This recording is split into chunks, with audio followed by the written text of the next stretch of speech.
के विद्यानगर स्टेडियम में आज कांग्रेस की महंगाई हटाओ रैली होने जा रही है। इस रैली की क़यादत राहुल गांधी और प्रियंका गांधी करेंगे।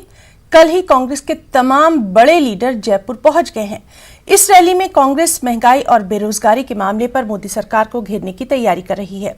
कांग्रेस का कहना है कि महंगाई की वजह से आम लोग बेहद परेशान हैं, आम आदमी का जीना मुश्किल हो गया है। वहीं इस रैली के ताल्लुक से यह भी कहा जा रहा है कि कांग्रेस राहुल गांधी को रीलॉन्च करने की तैयारी में है।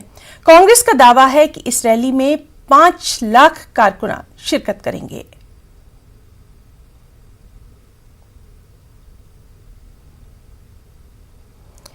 हमारे साथ इस वक्त मौजूद हैं हमारे साथी रवि सिसोदिया।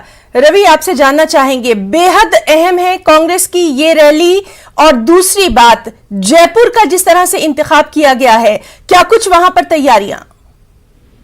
बिल्कुल, देखिए करीब 12 बजे से कांग्रेस की जो महंगाई हटाओ रैली है वो शुरू होगी और जो तमाम सांसद हैं कांग्रेस के उनको बुलाया गया है। जो कांग्रेस शासित राज्य के मुख्यमंत्री है वो भी इस रैली में शामिल होंगे। भूपेश बघेल जो कि छत्तीसगढ़ के मुख्यमंत्री हैं वो भी जयपुर पहुंच चुके हैं।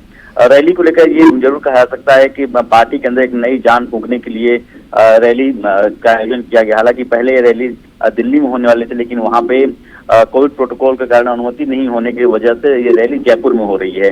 कांग्रेस के लिए इस लिहाज से भी रैली महत्वपूर्ण है क्योंकि बहुत दिनों के बाद जो तमाम बड़े नेता हैं वो एक मंच पे होंगे और आने वाले दिनों में 5 राज्यों में विधानसभा चुनाव होने वाले हैं। तो ऐसे में एक पार्टी में नई जान फूंकने के लिए, एक पार्टी की एकजुटता दिखाने के लिए रैली काफी अहम मानी जा रही है। जी रवि, रैली काफी अहम मानी जा रही है और खास तौर पर जिस तरह से हमने कहा कि जयपुर का इंतखाब, यानी अशोक गहलोत को यूं ही नहीं कहा जाता है कांग्रेस का चाणक्य। बिल्कुल, देखिए पहले जब ये रैली के लिए दिल्ली में जो अनुमति नहीं मिली थी उसके बाद कई जगहों को लेकर ऐसा बताया जाता है कि चयन किया जाता है कि रैली उत्तर प्रदेश में कराई जाए, उत्तराखंड में कराई जाए या फिर पंजाब में कराई जाए, लेकिन रैली के लिए फिर जयपुर को चुना गया। हालांकि जयपुर में रैली को लेकर कई संदेश जयपुर में कांग्रेस में की सरकार है अभी राजस्थान के अंदर, और उससे भी बड़ी बात है कि सरकार के अलावा यहाँ के जो हालात हैं उन हालातों में जिस तरह से पार्टी में एकजुटता यहाँ नहीं थी पहले की अगर बात करें तो अभी एक एकजुटता दिखाने की बात है, पार्टी को एकजुट करने की बात है। महंगाई एक ऐसा मसला है जिस मसले को कांग्रेस संसद दोनों सदनों में उठा भी रही है, तो उस मसले को उठाकर पार्टी को एकजुट करने की भी एक कवायद के तौर पर देखा जा रहा है इसे। जी रवि, बहुत बहुत शुक्रिया आपका तमाम तर जानकारी के लिए। लगातार आपसे